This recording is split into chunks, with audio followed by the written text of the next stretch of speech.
इस वीडियो में हम पेज नंबर 10 इरिगेशन से स्टार्ट करेंगे। Irrigation means supplying water to crops in the field. Irrigated land in India gives several times more yield than non-irrigated land. In our country, a large number of farmers depend on rain for irrigation. Fertilisers तक हमने पहले video में पढ़ लिया है। तो irrigation का मतलब फील्ड में क्रॉप्स को पानी सप्लाई करना होता है। इंडिया इरिगेटेड लैंड ज़्यादा फसल देता है नॉन इरिगेटेड लैंड से। हमारे देश में फार्मर्स इरिगेशन के लिए बारिश पर निर्भर होते हैं। हालांकि बारिश तो कम ज़्यादा होती रहती है और कभी भी सही समय पर सही मात्रा में पानी नहीं देता है, इसलिए फार्मर्स के पास एक रेगुलर पानी की सप्लाई होना ज़रूरी है क्रॉप्स के लिए। Water required for irrigation can be taken from rivers, reservoirs, lakes, ponds, wells and tube wells. It is delivered to the fields by irrigation canals or pumped up from a tube well which is operated by using electrical or diesel pumps and then guided to the fields through channels. Irrigation के लिए पानी नदी, reservoirs, lakes, ponds, Wales और tube wells से लिया जा सकता है। यह पानी फील्ड तक इरिगेशन कैनल्स के द्वारा पहुंचाया जाता है या ट्यूब वेल से इलेक्ट्रिक या डीजल पंप्स के द्वारा पंप अप किया जाता है और चैनल्स के द्वारा फील्ड तक पहुंचाया जाता है। ये हम फिगर 1.4 में देख सकते हैं। फिगर 1.4 देख सकते हैं। ट्यूबवेल, स्प्रिंकलर सिस्टम और ड्रिप इरिगेशन के इरिगेशन के कुछ मेथड्स हैं। इरिगेशन के मॉडर्न मेथड से वाटर को सही ढंग से यूज़ कर पाते हैं। स्प्रिंकलर सिस्टम में पानी घूमने वाली नोज़ल से बाहर आता है और फिर क्रॉप्स के ऊपर बारिश की तरह गिरता है। फिगर 1.4 में आप देख सकते हैं। यहाँ पर आप देख सकते हैं यह सिस्टम सैंडी सॉइल यानी कि रेतीली मिट्टी और अनइवन लैंड ऊंची नीची ज़मीन के लिए बहुत अच्छा है।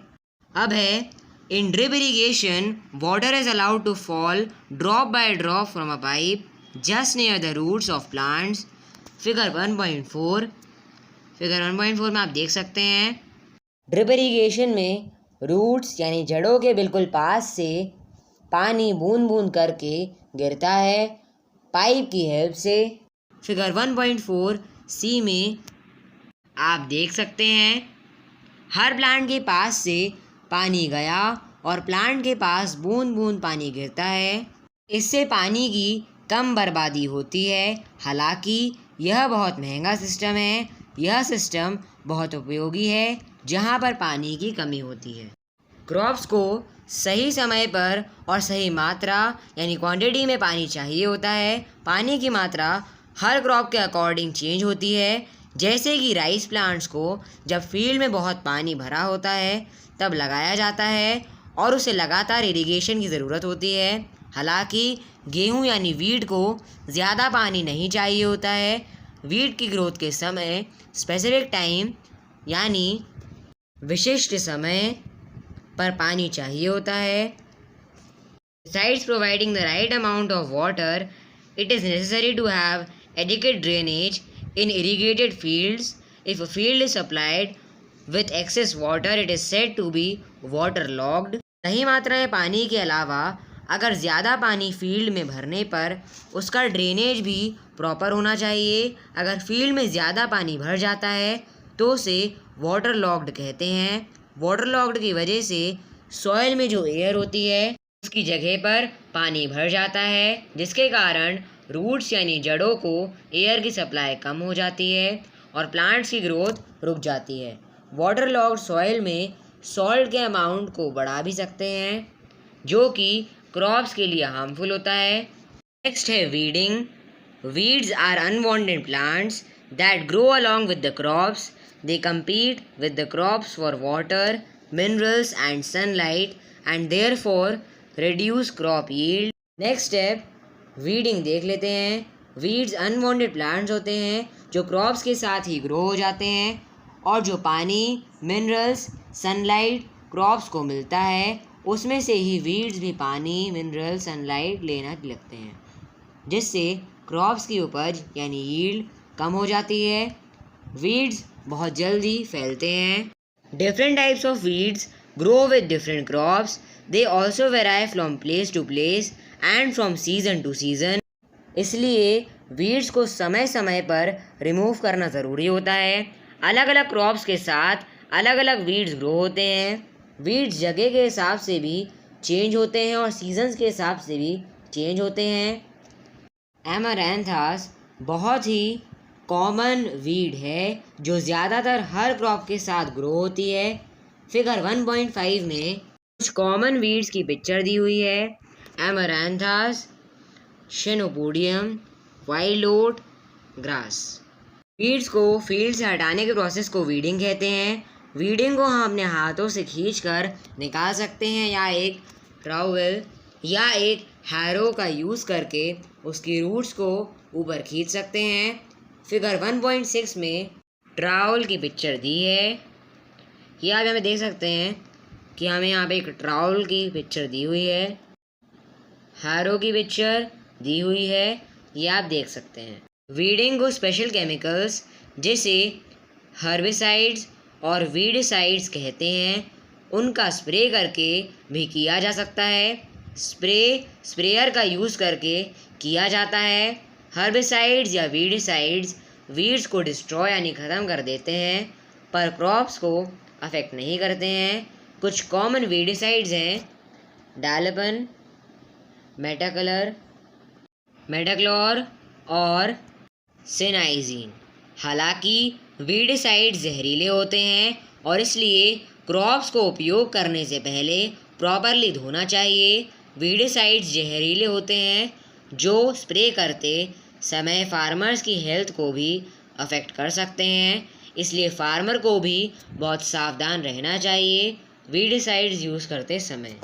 They should be careful while using weedicides. It is advised that they should cover their mouths and noses with cloth while spraying. Research for evolving safer methods to kill weeds is going on. सलाह दी जाती है कि spraying करते समय farmers को अपना mouth और nose को कवर कर लेना चाहिए।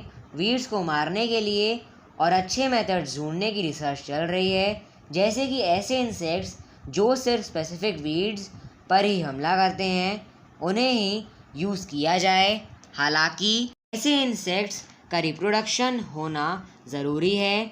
ऐसे इंसेक्ट्स के मेल पॉपुलेशन को अट्रैक्ट करके उन्हें पकड़कर एक्सपेरिमेंट्स किए गए हैं ताकि उनका रिप्रोडक्शन चेक कर सकें, मतलब वे कैसे रिप्रोड्यूस होते हैं ये पता चल सके। अब नेक्स्ट है protection from paste and diseases. Pests are organisms that attack and damage crops. They may be rodents like rats or insects like locusts, weevils और termites. Pests organisms हैं जो क्रॉप्स पर हमला करके उन्हें डैमेज यानी ख़राब करते हैं। ये rodents जैसे कि चूहे या इंसेक्ट्स जैसे लोकस्ट, वीविल्स या टर्माइट्स हो सकते हैं। चूहे ग्रेन्स जो प्रोड्यूस हुए हैं उसे खाते हैं, जैसे कि इंसेक्ट्स क्रॉप्स के साथ ग्रेन्स को भी खराब कर देते हैं। पेस्ट को पेस्टिसाइड्स के द्वारा कंट्रोल किया जा सकता है। पेस्टिसाइड्स जहरीले होते हैं। पेस्टिसाइड्स पेस्ट्स के साथ उनके एग्स और लार्वा को भी मार देते हैं और क्रॉप्स को अफेक्ट नहीं करते हैं। इसमें इंसेक्टिसाइड्स आते हैं जो इंसेक्ट्स को मारते हैं और रोडेंटिसाइड्स भी आते हैं जो ऑपरेट होने वाली मशीन्स या कम ऊंचाई पर उड़ने वाले एयरक्राफ्ट से स्प्रे किए जाता है अगर फील्ड बड़ी होती है। फिगर 1.7 में देख सकते हैं। एयरक्राफ्ट स्प्रे अप्रोप्रिएट टाइम में सही मात्रा में होना चाहिए, नहीं तो पेस्ट इन स्प्रे को रेजिस्ट कर सकते हैं। रेजिस्ट मतलब उन पर स्प्रे का भी कोई असर नहीं होगा। कुछ कॉमन इंसेक्टिसाइड्स मैलेथायन और डिसिस्टन हैं। Plants are also damaged by diseases caused by fungi, bacteria or viruses. These diseases are transmitted through seeds, air, soil or through insects. Plants diseases यानी बीमारी से भी कई बार खराब हो जाते हैं। ये डिसीज़ फंगी, बैक्टीरिया या वायरसेस के द्वारा होते हैं और ये डिसीजेज सीड्स, एयर, सॉइल या इंसेक्ट्स के द्वारा ट्रांसमिट होते हैं। कुछ डिसीजेज जैसे रस्ट और स्मट गेहूं के फंगल डिसीज़ हैं। ब्लाइट ऑफ पोटैटोज भी फंगल डिसीज़ है, विल्ड बैक्टीरियम के द्वारा होता है। प्लांट का जाइलम टिश्यू ब्लॉक हो जाता है और प्लांट्स मर जाते हैं क्योंकि पानी ऊपर तक नहीं पहुंच पाता है। अगर इन डिसीज़ेस को रोकना है तो हमें केमिकल्स का स्प्रे करना पड़ता है क्रॉप पर, जैसे कि फंगिसाइड्स फंगी को डिस्ट्रॉय करने के लिए यूज़ करते हैं। पेस्टिसाइड्स को बहुत ध्यान से यूज़ करना पड़ता है, नहीं तो ये बहुत नुकसान कर सकते हैं। पेस्टिसाइड से यूज़फुल इंसेक्ट्स भी मर जाते हैं, जैसे कि honey bee.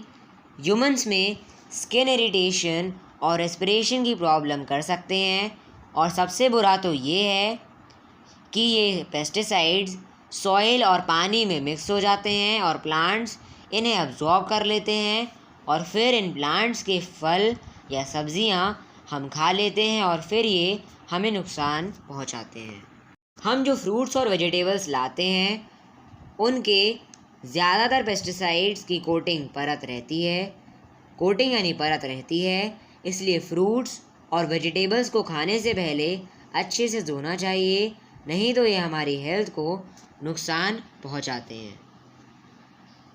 It's a fact, organic farming of crop cultivation employs biological methods of fertilization and pest control as substitutes for chemical fertilizers and pesticides. It was started in the 1930s by Sir Albert Howard, a British agriculturist scientist who came to India at that time. अब एक fact दिया हुआ है, organic farming में fertilisation और pest control के biological methods use होते हैं जो कि केमिकल फर्टिलाइज़र्स और पेस्टिसाइड्स का सब्स्टिट्यूट हैं। यह सर एल्बर्ट हॉवर्ड के द्वारा 1930s में स्टार्ट हुआ था। एक ब्रिटिश एग्रीकल्चरल साइंटिस्ट जो उस समय इंडिया आए थे, उन्होंने फर्टिलाइज़र्स और पेस्टिसाइड्स को हेल्थ और एनवायरनमेंट के लिए बहुत नुकसानदायक बताया था। उन्होंने इंडियन पीजेंट्स यानी किसानों से ऑर्गेनिक फार्मिंग के प्रोसेसेस सीखे, जिसकी उन्होंने अपना प्रोफेशन की तरह माना। अब हम नेक्स्ट स्टेप हार्वेस्टिंग, थ्रेशिंग और विनोइंग पढ़ेंगे। Once the crop matures it is harvested, that is cut and gathered. This may be done manually by using a sickle. Figure 1.8 में आप देख सकते हैं, यहाँ पर फिगर 1.8 में सिकल की पिक्चर देख सकते हैं। और बाय यूजिंग अ मशीन कॉल्ड हार्वेस्टर। जब क्रॉप मैच्योर हो जाती है या पक जाती है तो उसे काट लिया जाता है और इकट्ठा कर लिया जाता है। यह कटिंग मैनुअली सिकल के द्वारा की जा सकती है। सिकल की पिक्चर आपको फिगर 1.8 में दिख सकती है, आपको यहाँ पे दिख ही रही होगी। ये रहा सिकल। अब आगे लिखा हुआ है या फिर मशीन का यूज़ करके, जिसे हार्वेस्टर कहते हैं। फिर उसके बाद ग्रेन को काटा जाता है, क्रॉप से अलग किया जाता है। इस प्रोसेस को थ्रेशिंग कहते हैं। थ्रेशिंग मैनुअली की जा सकती है। ऑक्सन या बफेलोज मतलब बैल या भैंस को काटी गई क्रॉप्स पर ट्रैम्पल मतलब चलाकर भी ग्रेन्स को क्रॉप से अलग कर सकते हैं, या फिर मशीन का यूज़ करके भी ग्रेन्स को अलग कर सकते हैं। इस मशीन को थ्रेशर कहते हैं। एक फार्म मशीन जिसे कंबाइन कहते हैं, वह हार्वेस्टिंग और थ्रेशिंग दोनों करती है। फिगर 1.8 सी में आपको दिख रहा है, ये आप लोग देख सकते हैं। फिगर 1.8 सी में आपको दिख रहा है, कंबाइन की पिक्चर दिख रही है। तो अब थ्रेशिंग के बाद ग्रेन्स को शैफ यानी भूसे से अलग किया जाता है। ग्रेन्स को भूसे से अलग मैनुअली भी किया जा सकता है। हवा की मदद से भूसा हल्का होता है तो हवा में उड़ जाता है और ग्रेन्स बच जाते हैं। इस प्रोसेस को विनोइंग कहते हैं। इस प्रोसेस में मिक्सचर का ऊंचाई से गिराया जाता है, भारी बीज नीचे गिर जाते हैं और शैफ यानी भूसा हवा में उड़ जाता है। फिगर 1.9 ए में, यहाँ पर आपको फिगर 1.9 ए में दिख रहा है कि मैनुअल विनोइंग दिख रही है। क्रॉप के स्टेम को छोटे पीसेस में काट दिया जाता है और जानवरों को खिला दिया जाता है, जिसे कैटल फॉडर कहते हैं। हार्वेस्टिंग के बाद ज़्यादातर स्टब्स फील्ड में रह जाते हैं। स्टब्स मतलब क्रॉप्स काटने के बाद क्रॉप का कुछ हिस्सा ज़मीन में ही लगा रह जाता है। क्रॉप्स पूरी तरह मिट्टी से नहीं निकल पाती तो उस बचे हुए पार्ट को स्टब्स कहते हैं और इन स्टब्स को फार्मर्स जला देते हैं, जिसके कारण पॉल्यूशन होता है। इसलिए फार्मर्स को सलाह दी जाती है कि वे स्टब्स को ना जलाएं। It's a fact, a study shows that stubs should be really retained in the field after harvest and eventually returned to the soil. Retaining crop stubs minimize erosion, returns nutrients, increases soil organic matter content, increases soil water holding capacity, suppresses weeds and minimizes soil water evaporation. Fact दिया गया है। एक study बताती है कि stubs को field में ही रहने देना चाहिए हार्वेस्ट के बाद और यह वापस अंत में मिट्टी में ही मिल जाता है। स्टब्स को मिट्टी में छोड़ देने से एरोजन कम होता है, न्यूट्रिएंट्स वापस आ जाते हैं और सॉइल को ऑर्गेनिक मैटर कंटेंट को बढ़ा देता है, मिट्टी की वाटर होल्डिंग क्षमता बढ़ा देता है, वीड्स नहीं होना देता और सॉइल से वाटर एवेपोरेशन को कम कराता है। और टेक्नोलॉजी भी डेवलप हो रही है कि स्टब्स को यूज़ करके एथेनॉल बनाया जाए जो बायोफ्यूल की तरह यूज़ होगा, जो कि पेट्रोल का सब्स्टिट्यूट होगा। अब नेक्स्ट स्टेप स्टोरेज पढ़ लेते हैं। Harvested food grains normally contain more moisture than required for storage. The excess moisture is removed by drying the food grains in the sun. You will read in chapter 2 that this is necessary to prevent the grains from getting spoiled by microbes. काटे गए food grains में normally ज़्यादा moisture होता है तो पहले access moisture को remove करना होता है। इसे हम सन में ड्राई करके मॉइस्चर रिमूव कर सकते हैं। हम आगे के चैप्टर्स में पढ़ेंगे कि ग्रेन्स को ड्राई करके उनको ख़राब होने से बचा सकते हैं।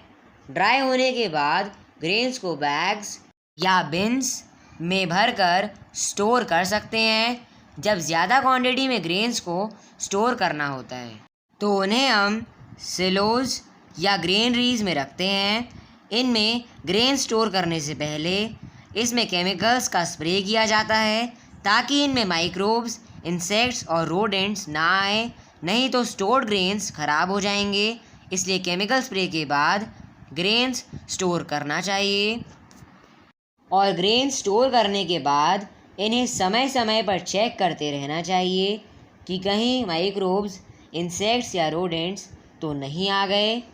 ग्रेन्स साल भर में एक बार हार्वेस्ट किए जाते हैं, इसलिए हमें इन्हें माइक्रोब से बचा के रखना चाहिए कम से कम नेक्स्ट हार्वेस्ट सीज़न तक।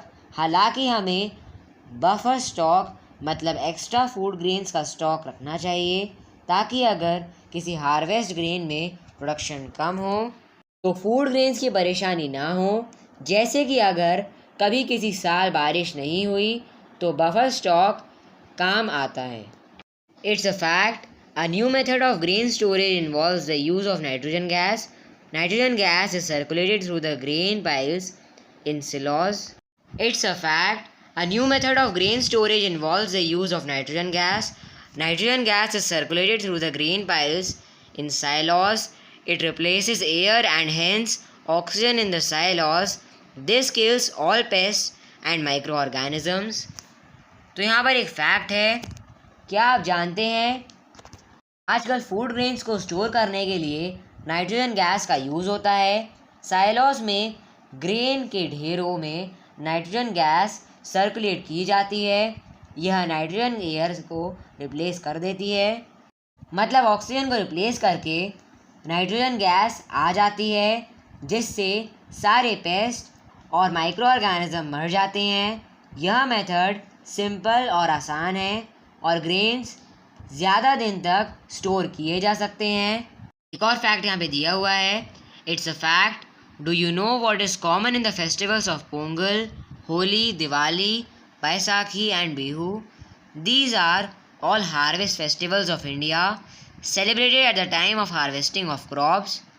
तो यहाँ पर एक और फैक्ट दिया हुआ है, क्या आप जानते हैं कि पोंगल, होली, दिवाली, बैसाखी और बिहू फेस्टिवल्स में क्या कॉमन है? ये सारे हार्वेस्ट फेस्टिवल्स हैं। ये फेस्टिवल्स क्रॉप के हार्वेस्ट के टाइम पर सेलिब्रेट किए जाते हैं। इस टाइम पर किसानों को उनके कठिन मेहनत का फल मिलता है।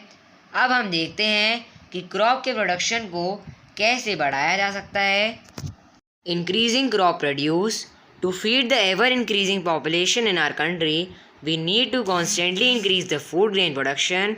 One method of doing this is by increasing the land under cultivation. While this has happened in the past few decades, we cannot indefinitely go on increasing farmland। हमारे देश की पॉपुलेशन बढ़ते जा रही है, तो बढ़ती पॉपुलेशन के लिए क्रॉप प्रोडक्शन भी बढ़ाना पड़ेगा। इसके लिए हम खेती का लैंड बढ़ाकर प्रोडक्शन बढ़ा सकते हैं, पर ये पॉसिबल नहीं है, क्योंकि ऐसा करने से सॉइल इरोजन बढ़ जाएगा और फॉरेस्ट को काट कर लैंड बनाने से भी इन्वायरमेंटल पोल्यूशन होगा। क्रॉप प्रोडक्शन बढ़ाने के लिए एग्रीकल्चर के मेथड्स में इम्प्रूवमेंट करने से क्रॉप प्रोडक्शन बढ़ सकता है।